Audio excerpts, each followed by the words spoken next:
Lectura del libro de Jeremías.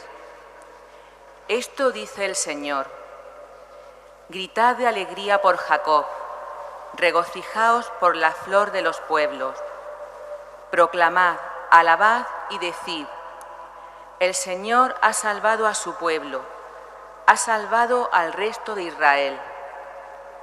Los traeré del país del norte, los reuniré de los confines de la tierra. Entre ellos habrá ciegos y cojos, lo mismo preñadas que paridas. Volverá una enorme multitud. Vendrán todos llorando, y yo los guiaré entre consuelos. Los llevaré a torrentes de agua, por camino llano, sin tropiezos. Seré un padre para Israel. Efraín será mi primogénito.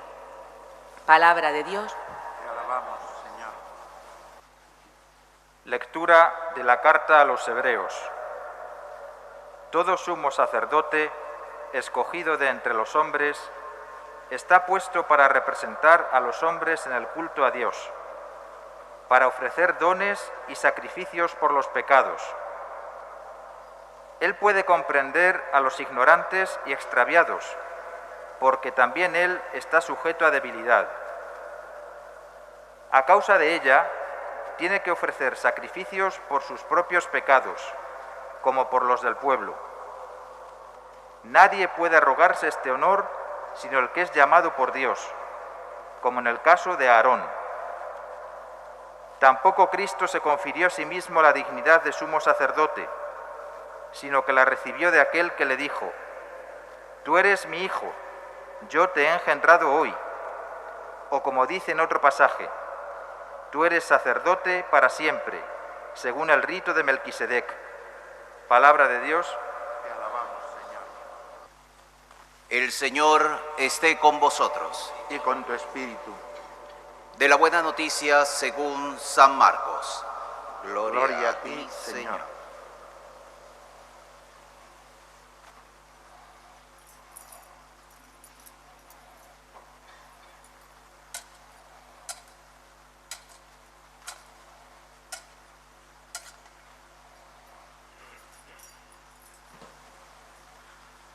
En aquel tiempo, al salir Jesús de Jericó con sus discípulos y bastante gente, un mendigo ciego, Bartimeo, el hijo de Timeo, estaba sentado al borde del camino pidiendo limosna. Al oír que era Jesús Nazareno, empezó a gritar: Hijo de David, Jesús, ten compasión de mí. Muchos lo increpaban para que se callara, pero él gritaba más: Hijo de David, ten compasión de mí. Jesús se detuvo y dijo: Llamadlo. Llamaron al ciego, diciéndole: Ánimo, levántate, que te llama.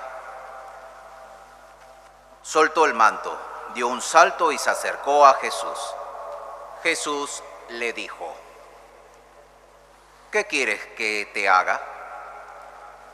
El ciego le contestó: Rabuní, que recobre la vista. Jesús le dijo: Anda, tu fe te ha salvado. Y al momento recobró la vista y lo seguía por el camino.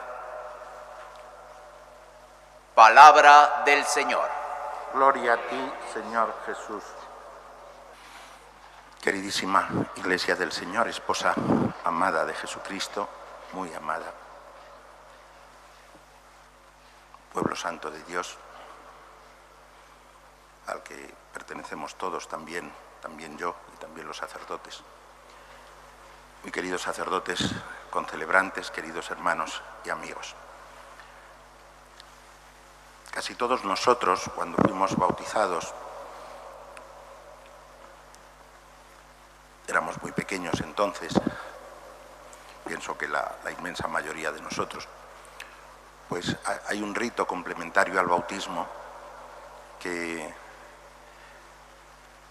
en que el sacerdote toca los ojos del niño, del bebé, y le dice: ábrete, retomando la frase en arameo, efetá, que uno de los evangelistas menciona en una de las curaciones de Jesús de un ciego, creo que en la del ciego de nacimiento.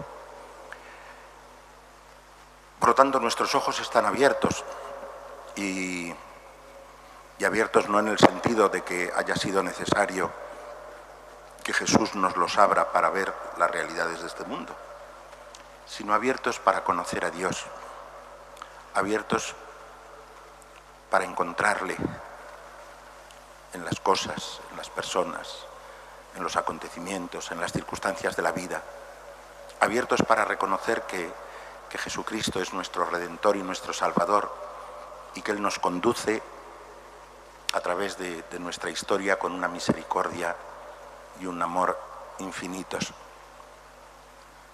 Naturalmente que han pasado muchos años desde nuestro bautismo y una y otra vez cuando oímos un evangelio como este, pues le tenemos que decir al Señor, ábrenos los ojos de nuevo, porque hay tantas luces que solicitan nuestra atención y nuestro corazón y nuestro afecto, y hay tantas realidades que nos invitan a poner en ellas nuestra esperanza en lugar de ponerla en ti, que en realidad vivimos como si fuéramos ciegos, ciegos para conocerte, ciegos para comprender y acoger tu amor en nuestro corazón, ciegos para ver cómo tú nos abres los ojos y nos permites seguirte dando saltos de alegría como el ciego del Evangelio de hoy.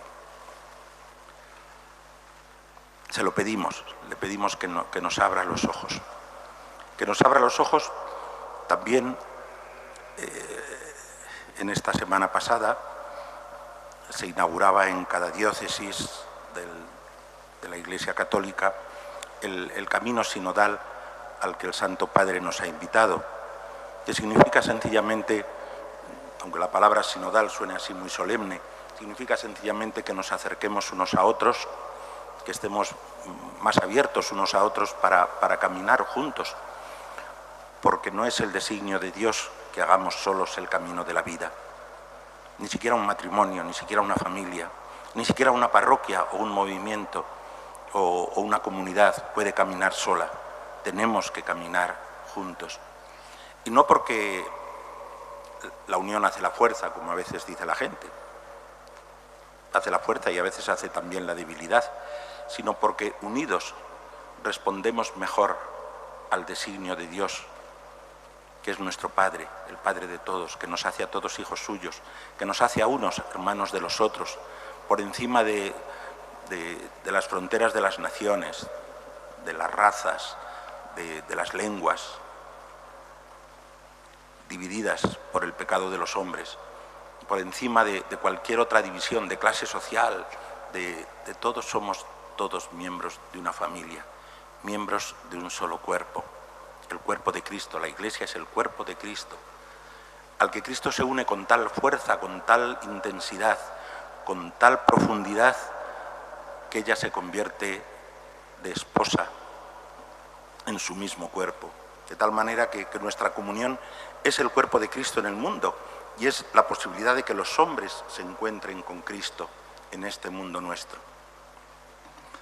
Yo os invito a que pidamos cada domingo, pero también los días que os acordéis o cuando podáis, y que si pertenecéis a un grupo o a una comunidad o a cualquier realidad eclesial, que promováis esta espiritualidad o esta actitud fundamental que el Santo Padre ha querido llamar sinodal. Viene del griego sin odos, camino juntos. Esta actitud de querer caminar juntos con los que son distintos, con los que no son como nosotros. Vale también para los no creyentes, porque ellos están también en el camino de la vida y a veces al lado nuestro, en la mesa de la oficina o en el mostrador de la tienda o en el despacho, ¿no? Y poder mostrarles afecto en la medida en que lo acepten y lo deseen, mostrarles interés por la situación de su vida, no vivir cada uno como en una cápsula, ¿no? como encerrados en nosotros mismos. Eso nos hace mucho daño nos hace un daño radical como cristianos, deteriora, no os podéis hacer idea hasta qué punto, nuestra experiencia cristiana, pero deteriora al mismo tiempo nuestra humanidad, porque las dos cosas van unidas. Lo que Cristo ha hecho posible precisamente es que nuestra humanidad pueda florecer y ser vivida en su plenitud. Por lo tanto, son 3 años lo que el Santo Padre ha señalado para que la Iglesia vaya haciendo este camino. Acortar distancias entre sacerdotes y fieles, entre fieles de una realidad eclesial y fieles de otra realidad eclesial, fieles de una espiritualidad y fieles de otra, entre sacerdotes, fieles, religiosos, entre mayores y jóvenes, acortar distancias, trabajar juntos, caminar juntos, sentir al otro como un bien, como un regalo en la vida y no como un obstáculo para realizar mis proyectos. Eso es el camino sinodal en el que todos estamos embarcados. Es lo que el Espíritu dice a las iglesias, decía el comienzo del Apocalipsis, lo que el Espíritu dice a las iglesias. Bueno, pues el Espíritu, a través de nuestro Santo Padre, nos llama a ese caminar juntos. Y yo no quería privarme de leeros, también es hoy el día del Domum. Antiguamente, hace no muchos años, pues los niños de las parroquias y de los colegios llevaban unas huchitas y se pedía para el Domum. Sigue habiendo en el mundo, desde la Amazonia hasta las islas del Pacífico, desde Australia, pasando por el sudeste asiático y por Vietnam y por el centro de China hasta los círculos polares, los habitantes de millones de personas que no han oído nunca hablar de Jesucristo y que viven descontentos con su propia vida, pero no saben por qué. Se entregan a lo que la publicidad y el mercado les ofrece y así se dan cuenta que no son más felices, pero como nunca han oído hablar de Jesucristo, no saben de dónde nace esa infelicidad y cómo podrían dar un paso y encontrarla. No porque a partir de ese momento no tuvieran desgracias o enfermedades o no envejecieran o todo les fuera bien en la vida, sino porque efectivamente todo iría muy bien en la vida porque el corazón encuentra su sitio, porque al corazón encuentra el amor infinito de Dios y solo eso permite en cualquier circunstancia de la vida, hasta en la presencia de la muerte, vivir con humanidad, vivir de una manera noble, grande, bella y digna. Esa es la muerte digna, la muerte de quien se sabe hijo de Dios. Bueno, pues hoy es el día del Domum, que es el día en que las iglesias del mundo entero pedimos ayuda económica, pero sobre todo sentido de comunión y ayuda para las iglesias o para los lugares donde no ha llegado todavía el anuncio de Jesucristo, que son muchos en el mundo. Y a mí me ha parecido, me lo han leído esta mañana, y a lo mejor algunos de vosotros ya lo conocéis, pero me ha parecido el mejor pregón del Domum, un pregón que ha hecho Pepe Rodríguez, un cocinero famoso de MasterChef y que ha hecho en la Catedral de Toledo este año el pregón del Domum. Es muy cortito y os lo voy a leer. Está lleno de buen humor, de gracia y de verdad. Leo. Hace algún tiempo, en una entrevista, me preguntaron quién es Dios para mí. Me gustaría recordar ese evangelio que nos cuenta cómo en cierta ocasión la gente seguía a Jesús y le escuchaba con tanto interés que ya iba a caer la tarde y estaban en un lugar apartado. Y mientras los discípulos sugieren que cada cual se busque la vida, Jesús va y dice: «Dadles vosotros de comer».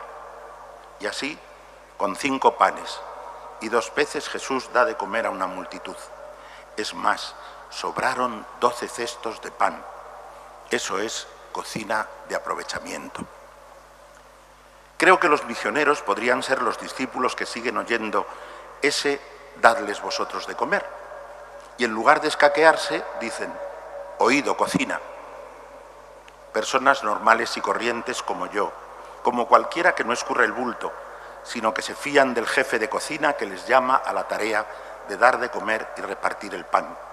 Un pan que tiene mucho que ver con el amor, manifestado en múltiples formas, en escucha, en comprensión, en compartir el dolor, en ánimo, en aliento, y también en acciones como construir una escuela, un dispensario, un comedor, pero sobre todo, y del modo más desbordante, en el ofrecimiento a los demás de un Dios que no solo da de comer, sino que se ha hecho alimento para quien quiera recibirle. En esa entrevista a la que me refería antes pude decir que comulgar es lo que a mí más me alimenta. En el mundo en el que yo trabajo, los valores son fundamentales, pero de un modo especial en los misioneros vemos la importancia de la entrega a lo que apasiona.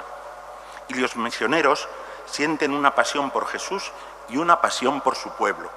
Por eso lo dan todo, se dan ellos mismos. En el caso de los misioneros, ese compañerismo tiene un nombre específico.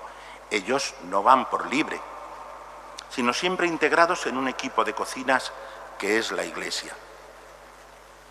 Un nombre precioso para la Iglesia, un equipo de cocinas, una multinacional de la comunión. Sí. Los misioneros suelen ser la mejor prensa de la Iglesia. A mí me admira tanto un misionero como un chaval joven vestido de sacerdote. Cuando le veo, digo, ¿qué ejemplo me da? Ha dejado sus pasiones, su bienestar, su familia, sus aspiraciones terrenas para entregar su vida. Hoy ponemos el foco en las vocaciones de los misioneros y hay que alabarlo, pero no miremos de reojo a los que tenemos aquí. Hay muchos misioneros que no salen de España. Hay que decir que los misioneros tienen como jefe de cocina al mejor chef del mundo, un chef que se da a conocer en Caná, en un banquete de bodas, pero además como sumiller. Un chef que no pierde de vista el punto de sal, hasta tal punto que pide a sus discípulos que seamos la sal de la tierra. Un chef que organiza banquetes, bodas, bautizos y comuniones hasta para celebrar que vuelva a casa un hijo calavera, como por ejemplo cualquiera de nosotros. A ese chef que hace de piedras pan, le han salido unos pinches aventajados en los misioneros, que con unos medios irrisorios consiguen resultados que ni logran ni pueden explicarse los gobiernos y las instancias internacionales. Justo a este jefe de cocina es al que los misioneros dijeron en un momento, y lo siguen diciendo cada día: sí, chef. Hay dos rasgos más de los misioneros. El primero es el valor del ejemplo. En lugar de leer una receta en voz alta, que es un poco lo que estoy haciendo yo aquí, por desgracia, los misioneros simplemente cocinan en medio de todos. Y quienes los ven, se fijan, captan un modo de hacer las cosas, un modo de ser. No enseñan con los discursos, sino haciendo. El segundo rasgo es el contacto con la realidad. Estamos saturados de escuchar ideas y sobre todo de ver y escuchar ideas y anuncios. Sin embargo, los misioneros no hablan de oídas ni elaboran teorías. Si en el mundo hay fango, ese fango que muchas veces no queremos ver y que se llama falta de sentido, pobreza, incultura, hambre, ellos se manchan hasta las cejas. Y si hay motivos de alegría, lo celebran con todos. Permitidme que mis últimas palabras os la dirija directamente a los misioneros y misioneras. Vosotros fuisteis a países lejanos a contar lo que habéis visto y oído en vuestro corazón. Lejos o cerca, si hemos conocido a Jesucristo, si Jesucristo es la fuente de nuestra alegría, tenemos que contarlo, no podemos dejar de contarlo, pero no presumiendo de lo buenos que somos, sino de lo bueno que nos ha pasado, sin ser nosotros dignos de ello. Os diría que merecéis no una, sino varias estrellas, Michelin o de otra clase. Pero como sé que no buscáis reconocimientos, os voy a decir algo que os gustará más. Os queremos en nuestro equipo. Así que, misioneros, a la cocina. Y todos nosotros para ayudarlos al Domun. Es precioso, sencillamente. Vamos a seguir la Eucaristía. Aquí normalmente las colectas las enviamos a la Iglesia de Jordania y de Irak para ayudar a los refugiados cristianos. Hoy en todo el mundo La colecta en todas las iglesias es para ayudar a los misioneros.